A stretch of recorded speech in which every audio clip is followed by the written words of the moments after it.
Hello दोस्तों, स्वागत है आपका अपना YouTube channel exam base academy पे। तो पिछले क्लास में एनसीईआरटी चैप्टर 1.2 को हम लोग ख़त्म कर लिए थे। इसी प्रकार से अगला चैप्टर पे हम लोग आते हैं 1.3 पे। यदि आप चैनल पे नए हैं तो चैनल को लाइक एंड सब्सक्राइब करें और बेल आइकन दबाना ना भूलें, क्योंकि मैं इसी तरह से हर रोज एक चैप्टर खत्म करते रहेंगे। इस प्रकार से हम लोग देखते हैं प्रश्नावली 1.3 में किस प्रकार से क्वेश्चन पूछे जाते हैं और किस प्रकार से क्वेश्चन हमें एग्जाम में बनाने हैं। तो इसके बारे में हम लोग देखते हैं। सबसे पहले हम लोग देख लेंगे कि प्रश्नावली 1.3 का क्वेश्चन किस प्रकार से पूछेगा। तो क्वेश्चन प्रश्नावली 1.3 में ऐसे पूछ लेता है, जैसे कि पूछ लेगा सिद्ध करे कि √5 या √2 या √7 या √3 एक अपरिमेय संख्या है।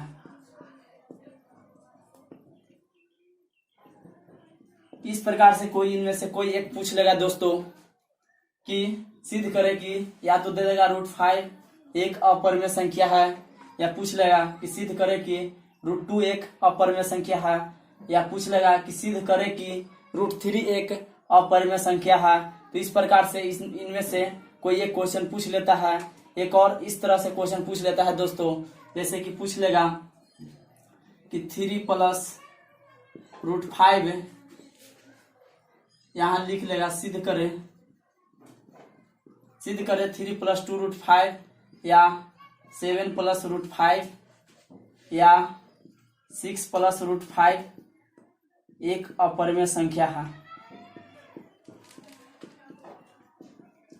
तो इस तरह से क्वेश्चन टाइप का पूछ लेता है दोस्तों कि 3 + √5, 7 + √5 या 6 + √5, या इसी के जगह पर पूछ लेगा वो 3 - √5 या 7 - में √5 या 6 - में √5। इस प्रकार से हमारा क्वेश्चन पूछ लेता है दोस्तों, या प्लस में देगा या माइनस में देगा। और एक और हमारा क्वेश्चन पूछ लेता है बटा में करके, जैसे कि इस प्रकार से दे देगा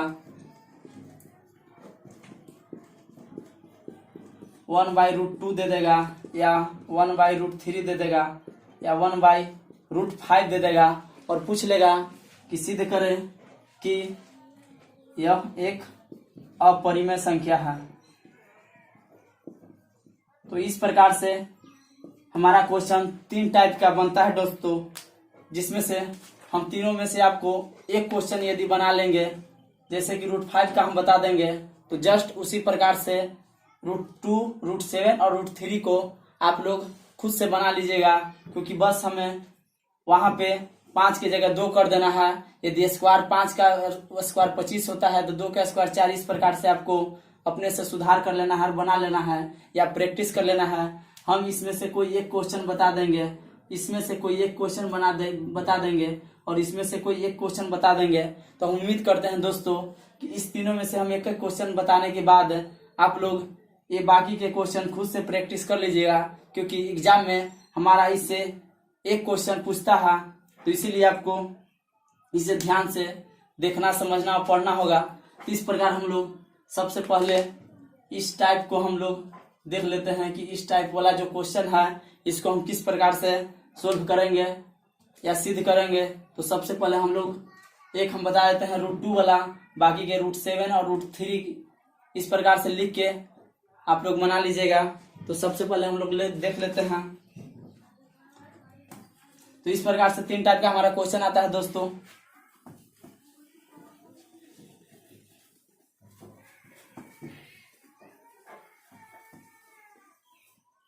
तो हम लोग यहाँ पे एक क्वेश्चन को देख लेंगे, जैसे कि सिद्ध करे कि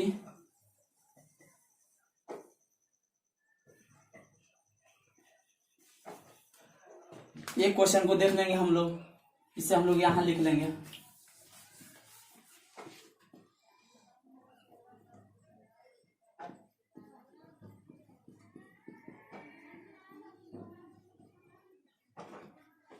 सिद्ध करें कि √2 एक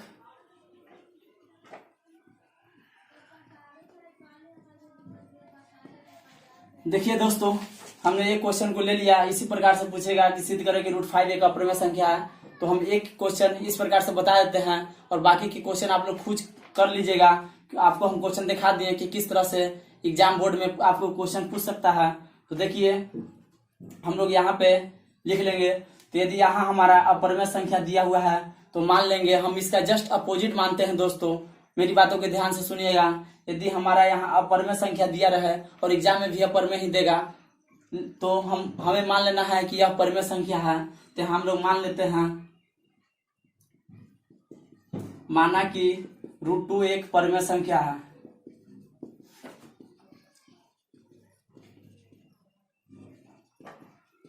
यहाँ पे मान लेंगे दोस्तों, माना कि √2 एक परिमेय संख्या है। तो परिमेय संख्या के बारे में यदि आप लोग जानते होंगे कि क्या क्या उसका रूल होता है तो उसको हम लिख लेंगे। तो परिमेय संख्या के बारे में हम जानते हैं, यहाँ लिख लेंगे √2 बराबर P/Q, क्योंकि परिमेय संख्या हमेशा P/Q के रूप का होना चाहिए, जहां P तथा Q पूर्णांक है और Q कभी भी 0 नहीं होगा। दोस्तों यदि हमारा Q 0 हो जाएगा तो हम इसे हमारा यह रूल अनफॉलो हो जाएगा। तो इसलिए हमारे यहाँ लिख लेंगे Q डज नॉट इक्वल 0 और P तथा Q का उभयनिष्ठ गुणनखंड 1 होना चाहिए। P तथा Q का उभयनिष्ठ गुणनखंड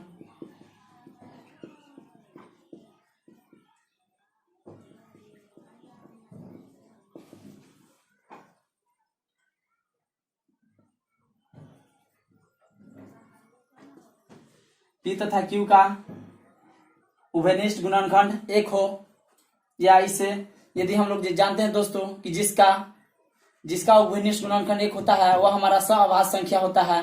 और हम लोग ये भी जानते हैं कि सअभाज्य संख्या का HCF 1 होता है।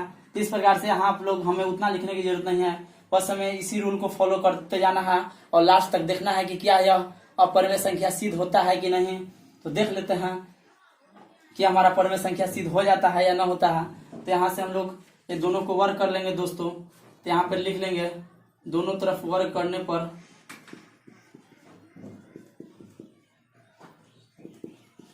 तो ये हमारा हो गया। दोनों तरफ वर्क करने पर यदि √2 का इधर वर्क करें और यहाँ पे P/Q का हम वर्क करें तो यहाँ से हमारा स्क्वायर से रूट खत्म हो जाएगा, तो यहाँ 2 बच जाएगा और यहाँ P² Q² आ जाएगा। यहाँ से यदि हम क्रॉस मल्टीप्लाई करते हैं दोस्तों, यहाँ से यदि तिरछा तिरछी गुना करते हैं तो ये हमारा हो जाएगा 2Q² और इधर हमारा बच जाएगा P²। इस प्रकार से हम लोग लिख लेंगे और इसे मान लेंगे समीकरण फर्स्ट है। इसी प्रकार से अब हम लोग देखते हैं कि P² और 2Q² आता है। तो अब यहाँ हम एक लैंग्वेज लिखेंगे, और भी लैंग्वेज अलग से नहीं होगा दोस्तों, हम इसी लैंग्वेज को यहाँ लिखेंगे। तो हम लिख सकते हैं यहाँ पे कि 2P² को विभाजित करेगी, 2P² को विभाजित करेगी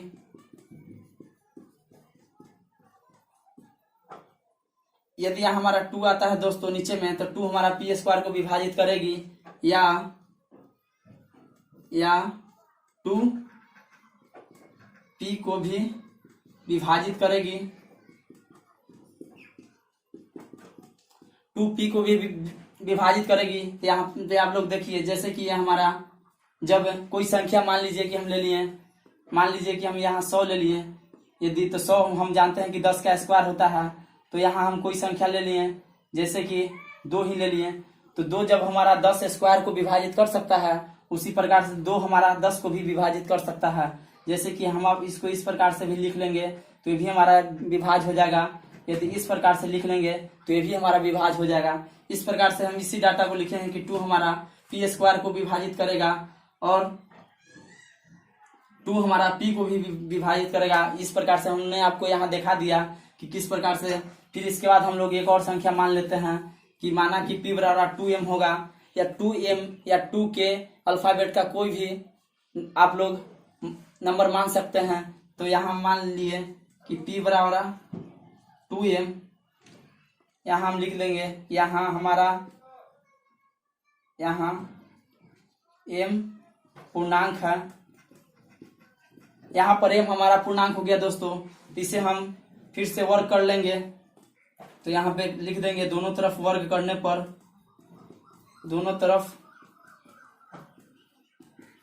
तरफ वर्ग करने पर तो यहाँ हमारा हो जाएगा पी स्क्वायर इक्वल में 2 का स्क्वायर हो जाएगा तो 4m का स्क्वायर हो जाएगा।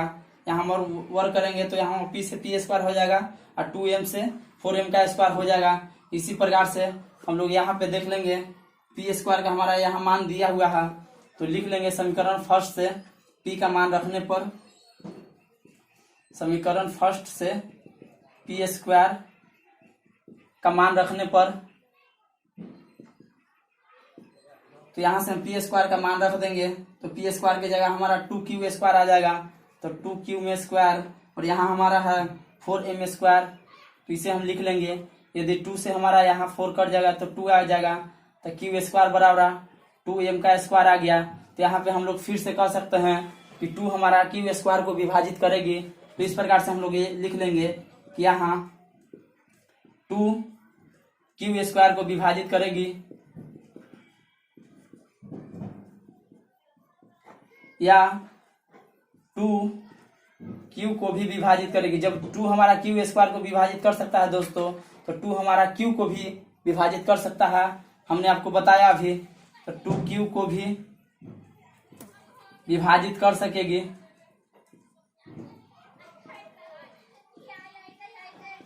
2q को भी विभाजित कर सकेगी। इस प्रकार से हम लोग यहाँ तक देख लिए। तो हम लोगों ने देखा है कि यहाँ 2 का एक गुणनखंड यहाँ हो गया, एक गुणनखंड यहाँ हो गया, और यहाँ हमारा बोल रहा था p तथा q का, परमेय संख्या बोलता है p तथा q का अभिनिष्ट गुणनखंड 1 होना चाहिए, जो कि हमारा एक गुणनखंड यहाँ हो गया, एक गुणनखंड यहाँ हो गया, तो हमारा p और q का उभयनिष्ठ गुणनखंड 2 हो गया। तो लिख लेंगे अतः p तथा q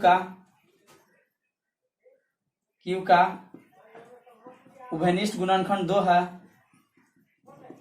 उभयनिष्ठ गुणनखंड 2 है, जो हमारे मान्यताओं के विरोधाभास करता है, मान्यताओं का विरोधाभास करता है कि हमने जो माना था कि √2 एक परमेय संख्या है। यहाँ हम लोग लिखेंगे दोस्तों कि अतः p तथा q का अभिनिष्ठ गुणनखंड 2 है, जो हमारे मान्यताओं का विरोधाभास करता है कि √2 एक परमेय संख्या जो हम माने थे वो हो गया। तो अतः हम यहाँ कह सकते हैं कि अतः √2 एक अपरमेय संख्या है। हम उम्मीद करते हैं दोस्तों कि इस क्वेश्चन को आप लोग बहुत अच्छी तरह से समझ लिए होंगे। हमारा कुछ नहीं है दोस्तों, बस हम बहुत आसानी से इसे सोल्व किए हैं। सबसे पहले तो हमने मान लिया कि हमारा अपरमेय था, तो यहाँ पे हम परमेय मान लिए। उसके बाद हम p बटे q जानते हैं कि परमेय संख्या को p बटे q के रूप में लिखा जाता है, तो यहाँ पर हम √2 बराबर p बटे q लिख दिए, और परमेय संख्या का जो रूल होता है उसको हम लिख दिए, जहाँ p और q कोई पूर्णांक है, q 0 नहीं होना चाहिए, p तथा q का अभिनिष्ठ गुणनखंड 1 हो। और इसके बाद हम इतना लिखने के बाद इसे हम दोनों तरफ वर्ग कर लेंगे, तो वर्ग करने के बाद हमारा यहाँ पे फाइनल वैल्यू आया p स्क्वायर और 2q स्क्वायर। तो हम कह सकते हैं 2p स्क्वायर को विभाजित करेगी, यह हमने आपको दिखाया। उसके बाद जब 2p स्क्वायर को विभाजित कर सकती है तो 2 हमारा p को भी विभाजित कर सकता है। इसी प्रकार से हम एक और संख्या यहाँ मान लिए p बराबर 2m, जहाँ m एक पूर्णांक है, तो दोनों तरफ हम इसको वर्ग करेंगे तो p स्क्वायर बराबर 4m स्क्वायर आ गया। यहाँ से समीकरण फर्स्ट से हम यहाँ p स्क्वायर का मान रख दिए तो 2q स्क्वायर आ गया। इसके बाद हमारा यहाँ 4m स्क्वायर था, तो 2 से 2 काट लिए, तो यहाँ पे 2q स्क्वायर और 2m स्क्वायर आ गया। तो यहाँ भी हम कर सकते हैं 2q स्क्वायर को विभाजित करेंगे, क्योंकि 2 यहाँ से यहाँ आ जाएगा तो q स्क्वायर को विभाजित कर देगी, क्योंकि हम जानते हैं कि q को पूर्णांक है। इसी प्रकार से एक और लिख लेंगे कि 2q को भी विभाजित कर सकती है। तो हम यहाँ लिख लेंगे कि अतः p तथा q का अभिनिष्ठ गुणनखंड 2 है, उभयनिष्ठ गुणनखंड 2 है। एक तो हमारा एक यहाँ है और एक यहाँ है, तो इस प्रकार से हमारा यह रूल अनफॉलो हो जाता है। तो हम कह सकते हैं जो हमारे मान्यताओं का विरोधाभास करता है कि √2 एक परमेय संख्या है, यानी कि विरोधाभास करता है कि √2 एक परमेय संख्या है, इसलिए √2 एक अपरमेय संख्या है। इसी प्रकार से दोस्तों यहाँ पे √2 की जगह √5 आप लोग देगा तो बना लीजिएगा, या यहाँ पे √3 देगा तो आप लोग बना लीजिएगा, या यहाँ पे √7 देगा तो आप इसे बना लीजिएगा। बस इसी लैंग्वेज को यूज करना है दोस्तों, और कुछ भी नहीं करना है। यदि हमारा यहाँ √7 दिया है तो हम यहाँ भी √7 लिख लेंगे, और यहाँ भी √7 लिख लेंगे, और यहाँ से हमारा हो जाएगा √7 का स्क्वायर, और यहाँ से स्क्वायर खत्म हो जाएगा तो √7 बच जाएगा, और यहाँ हमारा हो जाएगा दोस्तों 7 p² को विभाजित करेगी। इस प्रकार से हम लोग लिख लेंगे, यहाँ 7p को भी विभाजित करेगी। यहाँ हमारा p बराबर हम 7m यहाँ मान लेंगे। इस प्रकार से दोनों तरफ वर्क करेंगे तो यहाँ पे यहाँ हमारा 7q का स्क्वायर था 7q², और यहाँ पर हमारा आ जाएगा 49m²। इस प्रकार से हम लोग 7 से काट लेंगे तो हमारा 7 आ जाएगा, तो यहाँ हमारा 7 आ जाएगा। इसी प्रकार से लिख लेंगे 7q² को भी विभाजित करेगी तथा 7q को भी विभाजित करेगी, और यहाँ पे लिख लेंगे p तथा q का अभिनिष्ट गुणनखंड 2 है, क्योंकि 7 यहाँ भी एक विभाजित कर रही है और यहाँ भी विभाजित कर रही है। इस प्रकार से हम लोग कह सकते हैं कि हमारा उभयनिष्ठ गुणनखंड 2 है। तो इस प्रकार हमारे मान्यताओं का विरोध आप लोग लैंग्वेज किसी प्रकार से लिख लीजिए दोस्तों। बस इसी डाटा को आप लोग माइंड में बैठा लीजिए, क्योंकि हर तरह से क्वेश्चन हमारे एग्जाम में पूछे जाते हैं। एक और हमारे एग्जाम में पूछे जाते हैं, उसको हम लोग देख लेते हैं। तीनों में से हमने आपको बताया था कि एक एक क्वेश्चन बताएंगे, तो इस प्रकार से हमारा ये हो गया। अब इसके बाद आते हैं कि एक और दूसरा क्वेश्चन किस प्रकार से पूछता है, उसको हम लोग देखते हैं। तो वो सब हमारा बहुत ईजी है दोस्तों, यही हमारा लैंग्वेज है। ज्यादातर एग्जाम में √7 या √3 या √2 इसी प्रकार से क्वेश्चन पूछे जाते हैं। तो हम उम्मीद करते हैं दोस्तों कि आप लोग इसे बहुत अच्छी तरह से समझ लिए होंगे। तो आइए हम लोग अगले क्वेश्चन पे देखते हैं कि यदि उस प्रकार से क्वेश्चन दिया रहा तो किस प्रकार से हम उसे सिद्ध करेंगे। तो देखिए आगे की ओर हम लोग बढ़ते हैं। यदि आप वीडियो पर नए हैं दोस्तों तो वीडियो को लाइक एंड सब्सक्राइब करना ना भूलें, क्योंकि आपको इसी तरह से वीडियो हर रोज चैप्टर वाइज मिलता जाएगा। देखिए दोस्तों हम लोग आगे एक क्वेश्चन देखते हैं, जो कि हमने आपको पहले ही बताया था कि हमने आपको 3 टाइप के क्वेश्चन इसमें पूछे जाते हैं, और हम तीनों में से एक एक टाइप क्वेश्चन दोस्तों हम आपको बताने की कोशिश करेंगे और कॉन्सेप्ट देने की कोशिश करेंगे। तो देखिए दोस्तों यहाँ पे हमारा दे देगा 3 + √5 और दे देगा कि यह एक अपरिमेय संख्या है, सिद्ध करें। देखिए दोस्तों इसे हमें घबराना नहीं है, बस ये तो हमारा बहुत ईजी है। ये हमारा ज्यादा लॉन्ग में भी नहीं जाएगा, बहुत शॉर्ट में भी सोल्व हो सकता है। तो देखिए हम सबसे पहले मान लेंगे, माना कि 3 + √5 एक परिमेय संख्या है।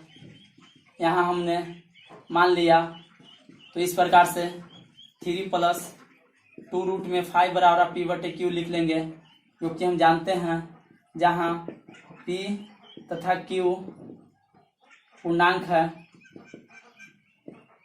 और q डज नॉट इक्वल 0 होना चाहिए, और p तथा q का उभयनिष्ठ गुणनखंड 1 होना चाहिए। उभयनिष्ठ गुणनखंड 1 हो।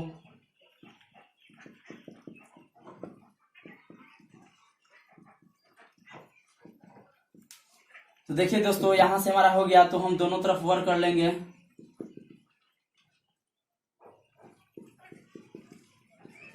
तो दोनों तरफ वर्क कर लेंगे तो यहाँ पे हमारा हो जाएगा 3 + 2√5। इसे बिना वर्क के हम लोग बना सकते हैं दोस्तों। ये तो हमारा सीधा ही झलक रहा है कि 3 + 2√5। तो सबसे पहले हम लोग कर लेंगे कि 2√5 यहाँ को हम जस का तस छोड़ देंगे, और 3 को उस तरफ लेके चल जाएंगे। तो p/q यदि हमारा यहाँ प्लस में है तो इस तरफ जाने के बाद माइनस में हो जाएगा। यहाँ हमारा कुछ भी नहीं है तो 1 हम लोग इस प्रकार से लिख सकते हैं दोस्तों। इसी प्रकार से यहाँ पे हमारा q का एलसीएम लेंगे तो q हो जाएगा, और यहाँ हमारा हो जाएगा pq, और यहाँ माइनस में 3q। तो इसी प्रकार से हम यहाँ लिख लेंगे कि √5 बराबर यह हमारा हो गया pq माइनस में 3q बटे यहाँ q था तो 2 यहाँ से यहाँ आ गया, तो हमारा 2q हो गया। तो इसको हम इस प्रकार से लिख सकते हैं दोस्तों कि pq बटे में 2q या माइनस में 3q बटे में 2q, इस प्रकार से हम लोग लिख सकते हैं दोस्तों। देखिए जैसे कि ये हमारा दो भाग में बढ़ जाता है, जैसे कि इस तरह से भी हम इसको लिख सकते हैं। तो यहाँ से हमारा q कट गया, तो यहाँ हमारा फाइनल मान आ गया pq बटे में 2q माइनस में 3/2। तो यहाँ से हम लोग देखते हैं दोस्तों यहाँ हमारा इतना आ गया √5 बराबर PQ/2Q माइनस में 3/2। देखिए दोस्तों, यहाँ हम लिख लेंगे फिर से P तथा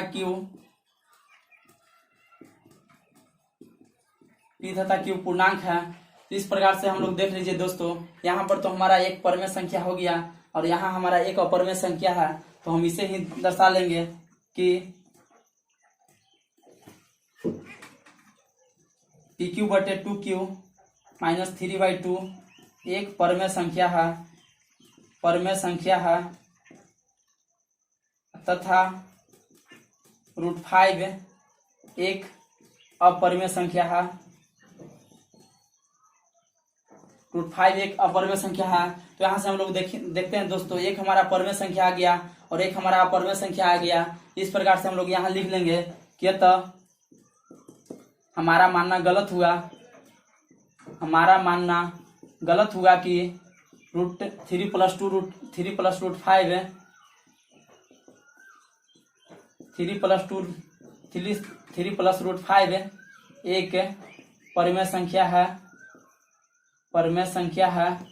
तो हमारा मानना गलत हुआ कि 3 + √5 एक परमेय संख्या है। अतः हम कह सकते हैं कि 3 + √5 एक अपरमेय संख्या है।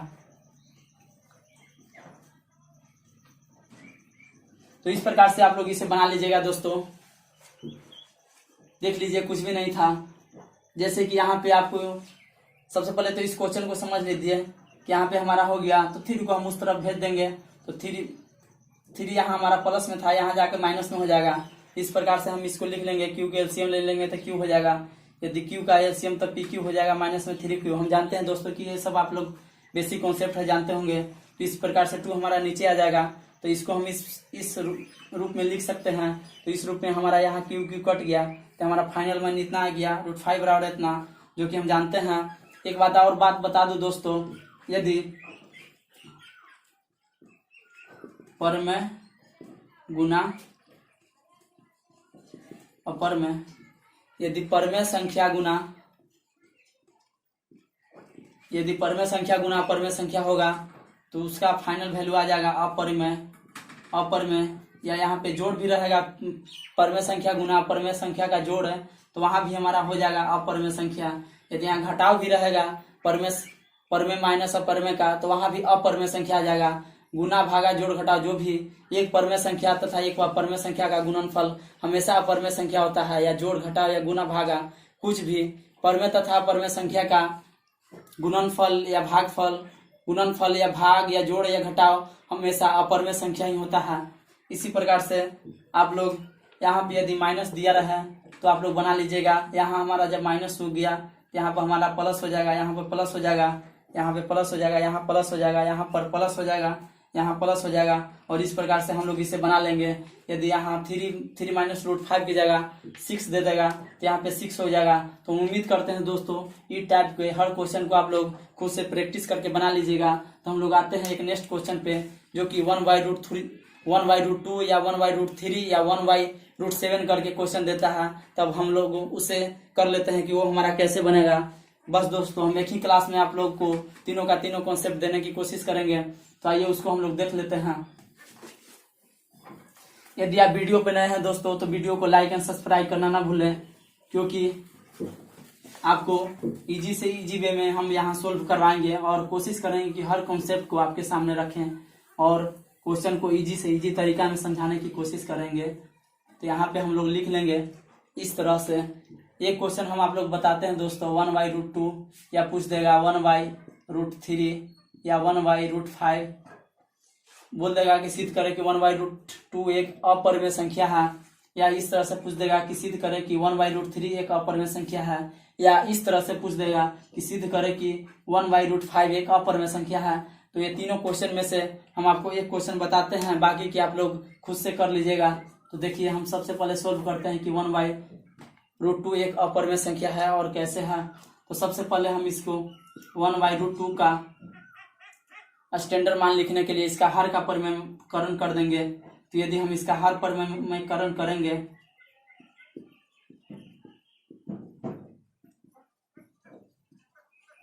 यदि हम इसका हर परिमेयकरण कर देंगे तो यहाँ पे देखिए 1/√2 था, गुने में √2 कर देंगे और यहाँ भी √2 कर देंगे। तो यहाँ से हमारा फाइनल मान आ जाएगा √2 बटे, यदि √2 को हम गुना करते हैं तो हमारा √2 कट जाएगा।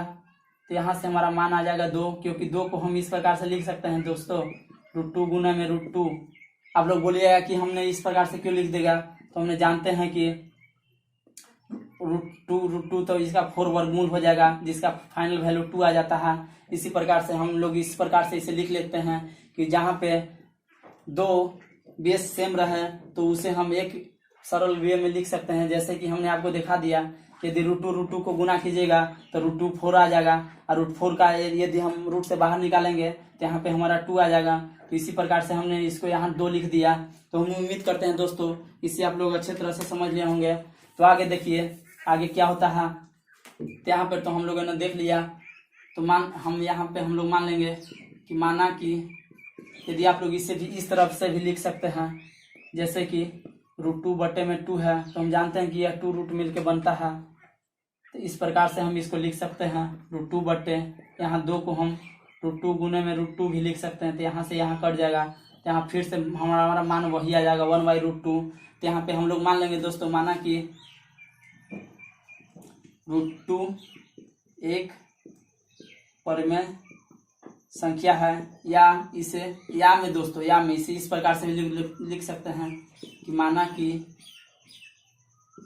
√2 बटे 2 एक परिमेय संख्या है। इस प्रकार से भी हम इसे लिख सकते हैं दोस्तों, क्योंकि आप लोग देखते हैं कि इस प्रकार से हम काटेंगे तो हम जानते हैं कि जो 2 हमारा है √2 गुना √2 मिल के बना है। इस प्रकार से हम लोग कर सकते हैं। यहाँ पे हम लोग देख लेंगे कि √2 बटे 2 बराबर P बटे Q, क्योंकि हम जानते हैं परिमेय संख्या को P बटे Q के रूप में व्यक्त किया जाता है, जहाँ P तथा Q पूर्णांक है और Q does not equal 0, Q 0 नहीं होना चाहिए, और P तथा Q का अभिनिष्ट गुणनखंड 1 होना चाहिए। तो ये भी लिख देंगे, P तथा Q का 1 के अतिरिक्त दूसरा उभयनिष्ठ गुणनखंड न हो।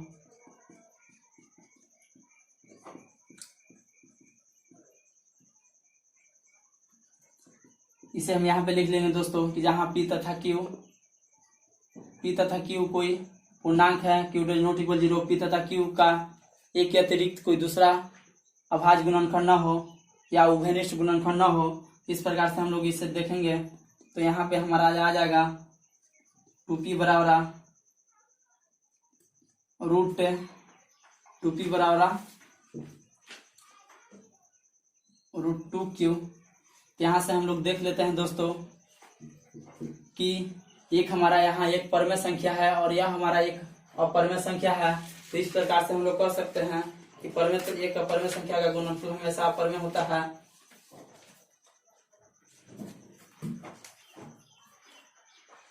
यहाँ हमारा उल्टा लिखा गया दोस्तों, यहाँ हमारा मान आया था, इसको तो हम यहाँ से काट ही लेंगे। तो यहाँ आ जाएगा 2 बट्टे में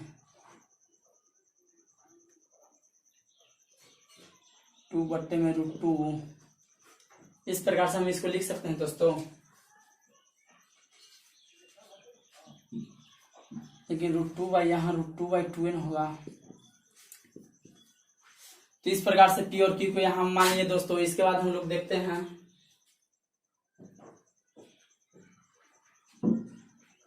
तो यहाँ पे देखिए दोस्तों इतना तो हमारा हो गया। इसके बाद √2/2 बराबर में P बटे Q हो जाएगा, ठीक है। तो यहाँ हमारा 2P से इसको क्रॉस मल्टीप्लाई कर लेंगे, तो यहाँ हमारा हो जाएगा 2P बराबर √2Q। यदि हमारा Q यहाँ गुना में है तो इस तरफ आके भागा में हो जाएगा। तो यहाँ हम लिख लेंगे, यहाँ से हमारा तो √2 बच गया, यहाँ में 2P बटे में Q। तो हम यहाँ से बस उसी डाटा को फिर से लिख लेंगे कि P तथा Q पूर्णांक है, P तथा Q पूर्णांक है, P p तथा q पूर्णांक है, इसीलिए 2p बटे q एक परमेय संख्या है और यहाँ पे √2 एक अपरिमेय संख्या है। √2 एक अपरिमेय संख्या है तो लिख लेंगे, इसलिए हमारा मानना गलत हुआ। हमारा मानना गलत हुआ कि 1/√2 या एक परिमेय संख्या है,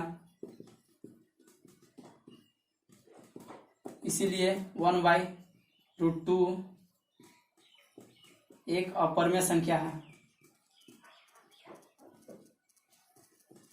तो इस प्रकार से आप लोग बना लीजिएगा दोस्तों। देखिए इसमें हम कुछ नहीं किए हैं। यदि आप लोग एक बार और समझना चाहेंगे तो समझ सकते हैं। सबसे पहले हम लोग लिख लिए हैं कि सिद्ध करें कि 1/√2 एक अपरिमेय संख्या है। तो यहाँ पे 1/2 का हम हर का परिमेयकरण करेंगे तो इस प्रकार से हमारा मान आ जाएगा √2/2, या इसको हम इस तरह से सोल्व करेंगे।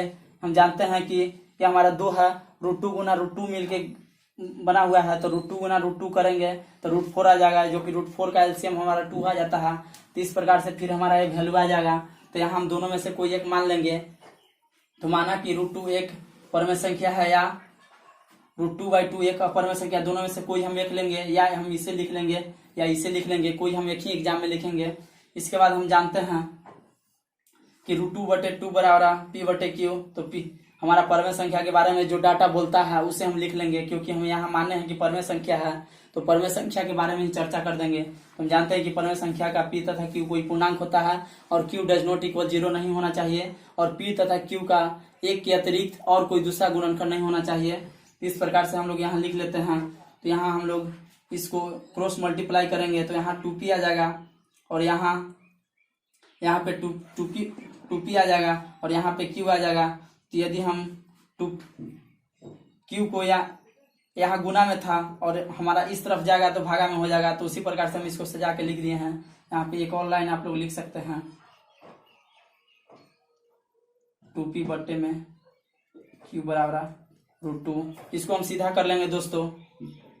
तो इस तरह से हम सीधा कर लिए। तो यहाँ हम बोल सकते हैं कि 2p बटे q तो हमारा यह एक परिमेय संख्या है, लेकिन √2 एक अपरिमेय संख्या है, जो कि एक ही में एक परिमेय है एक अपरिमेय है। तो हमने आपको बताया है कि परिमेय संख्या तथा परिमेय संख्या का जोड़ हो, गुना हो, भाग हो, कुछ भी अपरिमेय संख्या ही होता है।